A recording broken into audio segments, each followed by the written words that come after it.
Abu Ali ibn Sina'nın durmuş ýoly.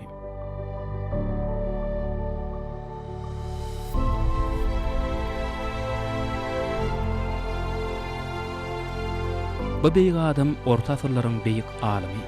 Akıllary barada dünýäde köp sany riwayetler aýdylanlar. Abu Ali al-Husayn ibn Abdullah ibn al-Hasan ibn Ali ibn Sina Merkezi Aziýaly beýik alim, ensiklopediýasydyr. Ol 980-nji ýylyň 16-njy awgustunda Buharanyň ýakynyna ýerleşýän uly bolmadyk Afşana obasyny dünýäge gelýär. Häzirki Afşana obasy ýerki orta asyrlarda Türkmen taýpasy bolan Afşarlaryň döreden şäherdir.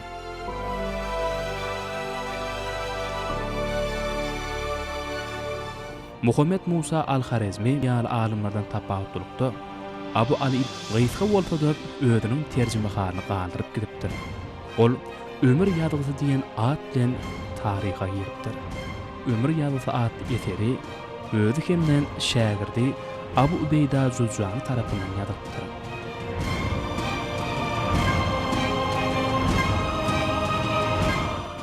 10-njy asyryň taryhçy alimy Muhammed Narshahynyň bellemelerine görä, akyllaryň ýaşan döwründen Afşana obasy uly şäherden we güýçli berkitmeden ibaret bolupdyr. Şähere bir näçe owlar degişi bolup, ol ýerden hepdelip badar bolýar we keshitlenen günlerde adamlar ol ýere şäherden çykyp mukaddes ýer hökmüne ziyaret edýärler diýip belýär.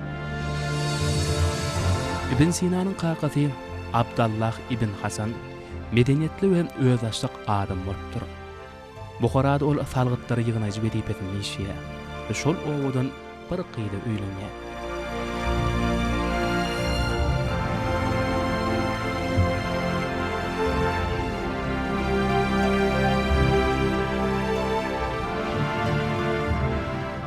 Meniň kakam Bal şäherinden ol ýerden Buhara şäherine Nuh ibn Mansuryň hökümdary gedýän döwrüne gelýär. Ve köşk diwanynda kanselyary işlerlen meşgul bolýar. Oňa hökümdar Buhara şäheriniň ýakasynda ýerleşýän Buyulikler merkeziniň biri bolan Harmaysan tebetini dolandyrmak taşyrýar. Afşana ýakyn ýerleşýän owlaryň birinden meniň ejemi Sitarany gelnet bolýar.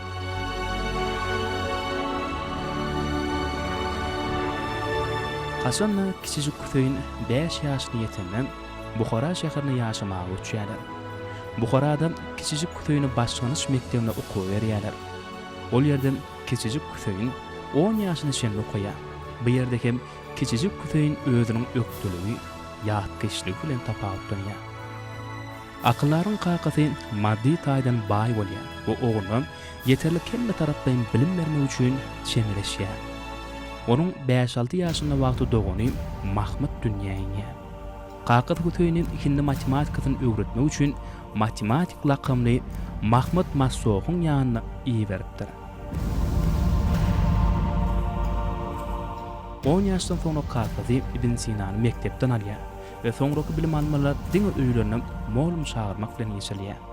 Ol has güýçli depkinler bilen matematika, fizika, kanun öwreniş, logika, astronomiýa, filosofiýa, geografiýa we beýleki bir näçe ilmleri öýleşdiripdir. Maşgaladaky asyl we durnukly ýagdaý ýaşaşyk insana gün-günden ösmäge we kämilleşmäge ýardam berýär. Ýaşygyny Buhara şäherine geçirýär. Buhara şol döwürde Arab halifatynyň paýtagty Bagdad şäheri bilen bätleşipdir. Ol gündägiriň iň bir iri meden merkezi gatapdandyr. Kiçijik Küseýin şagylykdan bütün dünýäni tanamagy göwsenipdir. Dürli bilimleriň sirlerini el almakda Küseýin öz molumlaryndan hasy ökdeşikkä. Ol molumy Abu Abdullah an-Natali barada ine şeýle ýazýar. Men molumdan logikanyň başlanýaçlaryny öwrenimden soňra nähili soraw berse-de onuň mazmunyny molumyň özünden oňat girýärdim. Soňra men logikany okumak bilen meşgulandym we bu ilmiň inçe sirlerini özbaşlak anykladym. Şeýle-de Ýewikliýiň başlanýaçlary boýunça 4-5 teoremany molumyň ýoldaşçylygynda, emma galanlary bolsa özbaşlak anykladym we onlara kynçylyklary çötüşdirdim. Soňra bir Claude Ptolemeyň Almagest, kosmografiya we astronomiya boýunça traktat kitabyny öwrenmäge girişdi. Haçanda bir kitabyň giriş bölümini guturup geometrik formlara geçenmizde Annatali meni okutmagy ukypdy. Ol maňa "Özüň oka, teoremalary çöz, soňra meniň ýanyma gelip jemini maňa görkezip, men sana bilmedik zanyny düşündirerim. Näme dogry, näme de dogry däl. Bu ýerde men molma düşünmeýän bir näçe tutnamylary öwdaşa habar berdim. Emma molmyň özü köp zatlaryň manysyny meniň berýän maglumatlaryň esasynda düşündi" diýip belleýär. Beýik akyllar 10 ýaşynda Gresiýanyň, Rimiň, Misiriň, Hindistanyň we beýleki ýurtlaryň beýikleriniň lukbançylyk boýunça işlerini öwrenmäge başlaýar. Emma ol diňe bir teoretik medisina bilen meşgulanmaýar we köp gedip amaly medisina deýişi bolan işleri hem geçirýär. Bu barada Abu Ali men şol wagtlar medisinany öwrenmek bilen meşgulanýardym. Okan zatlarmy kesellerde gödäwçilik etmek bilen doldurýardym. Bu bolsa menden islemik kesel bejermegin bir näçe usullaryny tapmama ýardam berdi. Bu zatlar bolsa şol döwrüň kitaplaryndan tapmak mümkin näli diýip belleýär. Käbir ilmi çeşmelerde ýeretik lukmanlaryň duşuklary barda ýatlanýar. Ol 16 ýaşynyň içinde amaly we tejribeli medisinany dogry, ýeterlik derejede öwrenýär we tibatyň dowamyny diňe bir Buharanyň şäherine tanymar bolma, eýsem ondan daşarda hem ul meşgullygy eýe bolýar. Ýaş alymyň ensiklopedik dünýä garaýşy, akyllaryň diňe bir kämilliginiň we zihinliginiň netijesi bolma, eýsem onuň üstaşyr dartgyny çeken zähmetleriniň baglanşyklygy. Akyllar öz biografiýasyny men özümi kitapları okumagy bir ýarym ýyla ýakyn wagty bagş etdim. Şol wagtlar men gejelerime ýatmaýardym diýen ýani. Gün ýüzünde hem ilmden başga hiç bir zat bilen meşgullanmaýardym. Şolar ýaly günleri haçanda dialektikany, fizikany we matematikany öwrenýän şäm dowam etdirdim. Bu ilmleri özleşdirmek adam üçin ören kyndyr. Soňra men Aristotelň metafizikasyny ýüzlendim. Emma men onuň mazmunyny 40 gedek okap çyksam hem düşünmedim. Ya tuttum diýip belleýär. Emma bir gedek agşamara Elmydama gelip gidýän Buharadaky kitap bazarının içinden geçip barýakam, kitap satyjymaňa kitap satyn almagy haýyş etdi. Az taýygy gödürledi. Bu bolsa Abu Nasr al-Farabiň Aristotelň metafizikasyna tesirlenme kitaby bolup çykýan. Öýe gelip men bu kitaby okap çykdym we onuň kömegi bilen ýatdan bilýän zatlaryma oňa düşündüm diýip belleýär. Akyllaryň bu bellikleri bir tarapdan ýaş alymyň öz isleýän maksadyna ýetmek üçin has durnuqlygyny, beýleki bir tarapdan Buhara şäheriniň ýokary medeniýetiniň bolandygyny görkezýär. 17 ýaşyna ýetenden Günnogorun ýene-de bir beýik akyllary Abu Reyhan al-Biruni bilen tanyş bolýar. 999-njy ýylda Buhara şäheri Garxanlar tarapyndan basylyp alınýan. Şonuň üçin hem beýik akyllar 1000-njy ýylda Buhara şäherini terk etmeli bolýar. Bu ol ýerden gadymy Xarezmiň paýtagty bolan Gürgün şäherine gelýär. Bu ýerde hem şol wagtlar öz döwrüniň has tanymal, meşhur alymlary ýaşapdyrlar. Olardan tarihçi, matematik, astronom, geolog Abu Reyhan Biruni, filosof Luqman we matematik Abul Hayr Hammar we beýlekler bolupdyrlar. Bu alymlar bilen bilelikdäki işleri bilimniň has we kämilleşmegine ýardam berýär. Akyllaryň Xarezm diýişýän ýyllary has we öňjüli hadatlanýar. Gürgün şäherine gelen desini Luqmançylyk ilminiň kanunlary we tagalma kitabyny ýazmaga başlaýar.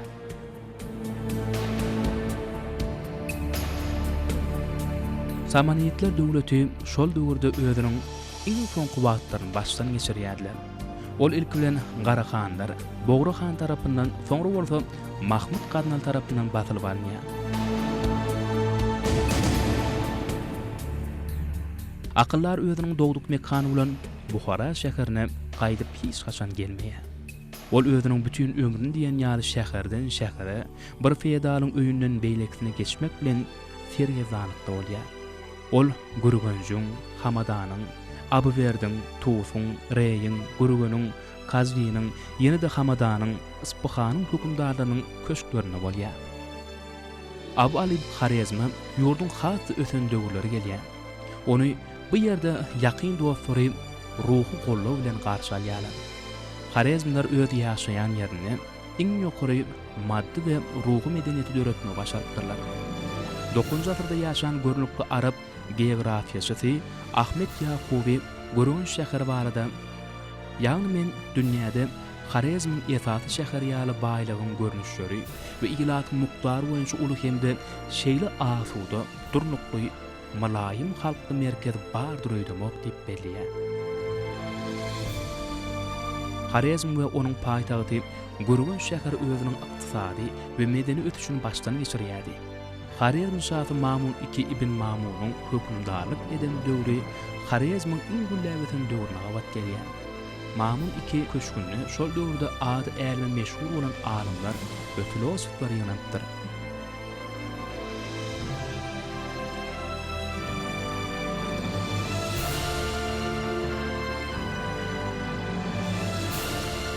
Öz döwrüniň tanymaly filosoflary Lukmanlar bilen tanyş bolmak Ibn Sinanyň şalt güllabetmegine we kämilleşmegine görnükli täsir edýär. Özüniň ilm eserleri bilen filosof alim Abu Said Meykeni, ýagny Mäneli bilen hem ara bağlanşykly bolýar. Ol Nişapurdaky we Horasanyň oňa ýakyn ýerleriniň mektepleriniň başçysy bolýar. Olaryň alşan hatlary biziň günlerimizde çenli 10 hat görnüşde saklanyp galypdyr. Abu Said Mäneli Abu Ali ibn Sina'dan käbir ilmi soralara jogap bermek soraýar. Beýik akyllar hem edil şolar ýaly 10 soraga ilmi esasda jogap berýär. Gurgunçdaky öňürjülükli işleri 1012-nji ýylda Sultan Mahmud Gaznalynyň gatışmagy bilen arasy edilýär. Ol Harizm şahyna hat ýazýar. Bu hatda köşkli gulluk edýän dünýä ady belli alymlaryň ählisiniň Gurgunçdan Gazna şäherine ýollanmagyny talap edipdir. Mahmud Gaznalydan çekinýän Mamun II alymlara gelen hatyň mazmuny bilen tanyş edýär. Bu meseleni her bir alymyň özüniň çözümini duýdurýar. Alymlaryň köp sanly hat bilen alalaşmak bilen Gazna şäherine uğraýarlar. Emma käbir alymlar bu hat bilen alalaşmaýarlar.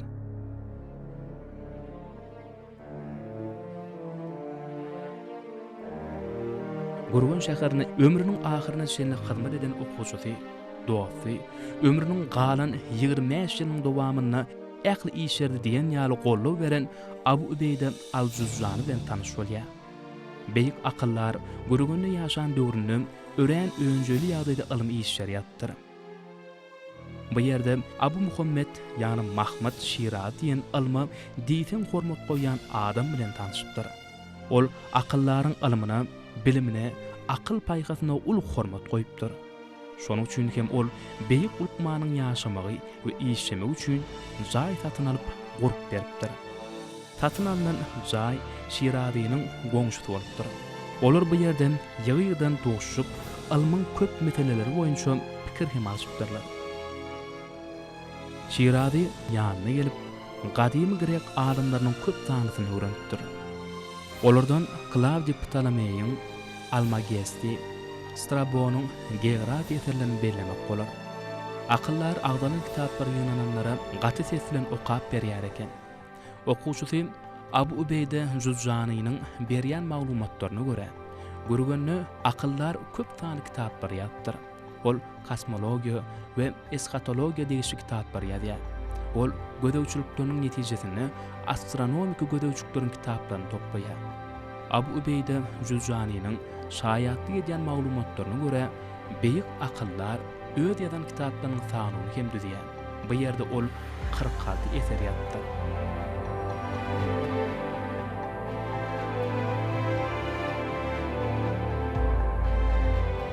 Abu Ali baradaky maglumatlar Jurjanyň hökümdary Qubus ibn Ushmagir'e gelip ýetýär. Onuň ýegini kesel bolýar. Ol iýmek içmekden ýüdürýär we ýatmakdan hem galyp ören halyny açan bolýar. Ol özüniň näme üçin beýle horlanýanyny hiç kim aýtmaýar. Onuň töýüni ýöne köjetine çynyp gaýdy bolýar. Hökümdar öz köşüne köp dany lukmanlary çagyrýar. Olaryň hiç ýeri hem keseliň asyl syryny açyp bilmeýär. şoňa laýyklykda hem kesel bejerip bilmeýärler. Ibn Sina keseli seretmek bilen hastanyň ýagdaýy erwet hem bolsa, hiç hil ütgeşikligiň ýoklugyny anyklanýar. Ol keselin düýp tebägini başga ýerden gözlemeldigine destini düşünýär. Soňra beýik akyllar Jurjan şäheriniň köçelerini we ýaşaýjylaryny oňat bilýän adamyny şu ýere çagyrmagy hökümdardan haýyş edýär. Ibn Sina bolsa hastanyň elinden tutup damarda ýüregiň uruş pulsuny arlaýar. Haçanam Jurjanyň köçeleriň atlary sanalyp uğranyna bir köçe aýdylanyna ýüregiň urmagy belli derejede ýokalanýar.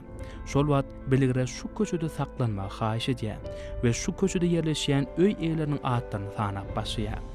Bir öýüň eýesini aýdanyna hassa biňjalykdan gaçyp başlaýar we ýüregiň uruş tiyiligi ýene-de üýtgeýär. Kesel şu ýerde hem özünden gidip ýykylýar. Beýik akyllar agdalan öý eýesiniň gyýdyny ogluna alyp bermeligini, oglanyň bu gyýda aşyk bolanyny duýdurýar. Muňa minnetdarlyk edip akyllarym Jurjana ýaşamaga galmak üçin jaý berýär we keselleri bejermek bilen meşgul bolmagyna ruhsat berýär. Abu al şular ýaly köp sanly hastalar bilen baglanyşykly bejergi işlerini alyp barmak hem oňa miýesser edipdir.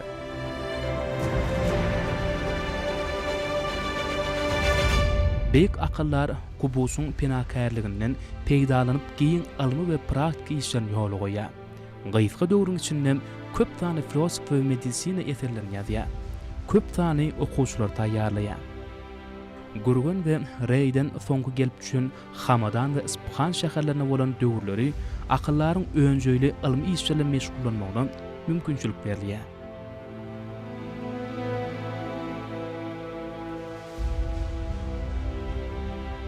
Beýik molum, danylaryň danysy, gündogaryň iň beýik alimy Abu al ibn Sina 1037-nji ýylyň iýun aýynyň 18-nde aradan çykýar. Eger onuň ady bugün Luqman aýtsaň, onu ol destine beýik Luqman diýip jogap berer. Matematikler ol beýik astronom we matematik, geologlar ol tebiğ ilimlerden aýratynda geologiýadan alim diýip jogap bererler. Şeýlede Ibn Sina öz döwrüniň beýik sadanlysy, edebiýatçysy we şahyry hasaplanýar.